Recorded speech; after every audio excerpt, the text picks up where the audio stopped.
Hello everyone, welcome back to my channel. तो दोस्तों, स्वागत है आप सबका हमारी चैनल पर, जहां हम बातें करते हैं फैशन, ब्यूटी, लाइफ स्टाइल, पूजा पाठ से जुड़े हुए ऑल इन टॉपिक पर। और मैं आपके साथ शेयर करती हूँ अपनी लाइफ का एक्सपीरियंस। तो दोस्तों, हरे कृष्णा, राधे राधे।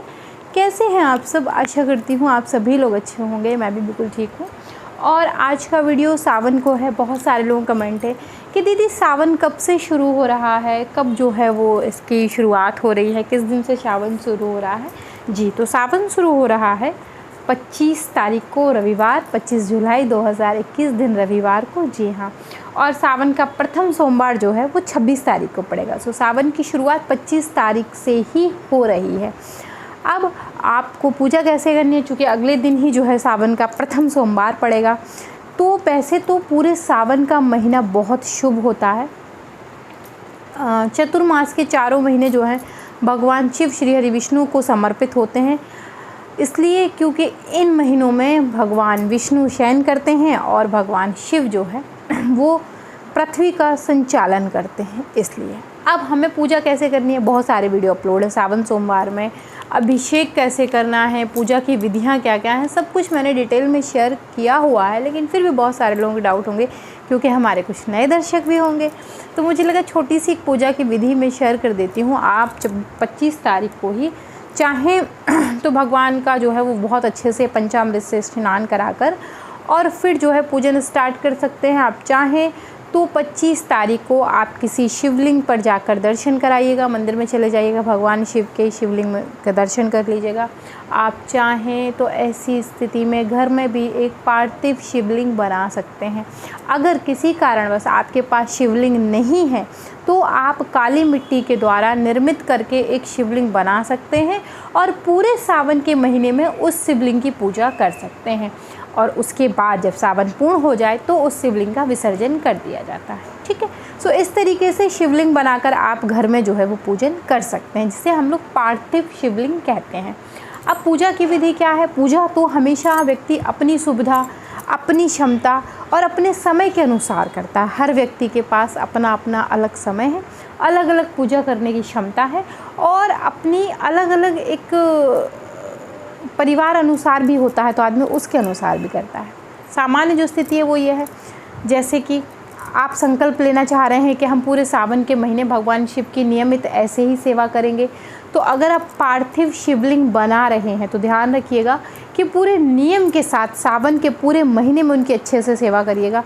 किसी कारणवश अगर ये नियम आपका नहीं बन पा रहा है तो आप हर सोमवार, सावन का जो सोमवार पड़ेगा, हर सोमवार को आप विशेष करके व्रत रहिए, पूजा करिए।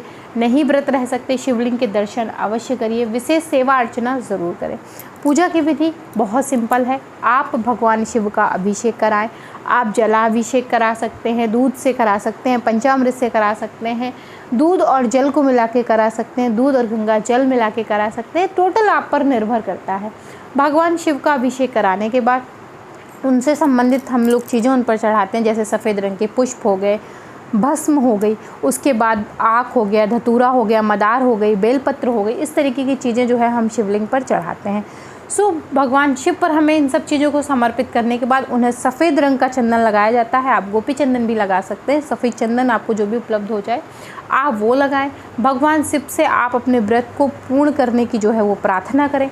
आप चाहें तो सावन के प्रथम सोमवार में ही, अगर आप जैसे कि पूरे सावन के महीने व्रत का संकल्प ले रहे हैं, तो मंदिर में एक नारियल कलश भर के रख सकते हैं। उसे आप पूरे सावन के महीने भर रखे रहने दीजिएगा। चाहें तो आप उसे हटा भी सकते हैं, लेकिन ज़्यादा बेहतर है कि आप उसे भर के रखिए।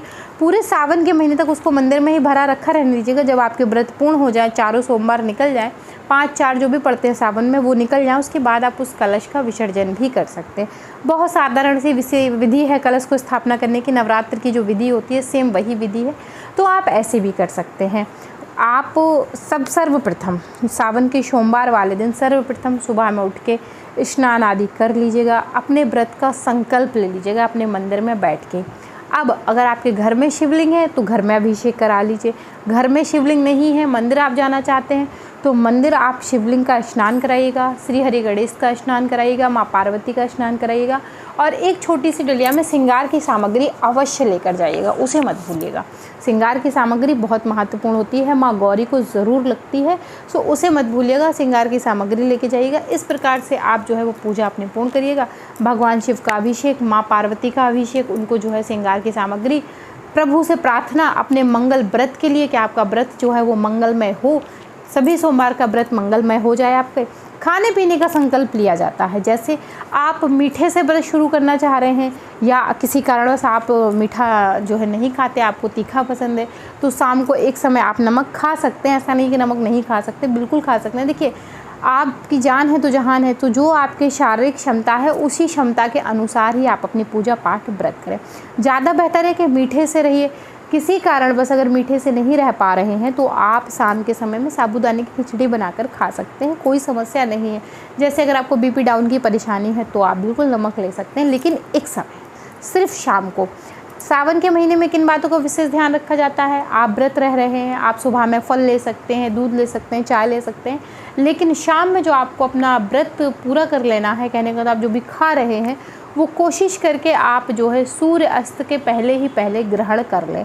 किसी कारणवश अगर नहीं कर पा रहे हैं तो आप प्रदोष काल में भी अपने व्रत को पूर्ण कर सकते हैं। अगले दिन सुबह स्नान आदि करके व्रत का जो भी दान है वो दान आप दे दें। अगर नहीं देना चाहते तो अंतिम सोमवार में, जब सावन का अंतिम सोमवार की आप पूजन करेंगे, उद्यापन करेंगे, उस समय भी आप इकट्ठा दान निकाल के दे सकते हैं। अगर आप हर सोमवार का देना चाहते हैं तो आप हर सोमवार का थोड़ा थोड़ा दान जो है वो हर सोमवार को दान कर सकते हैं, कोई समस्या नहीं है।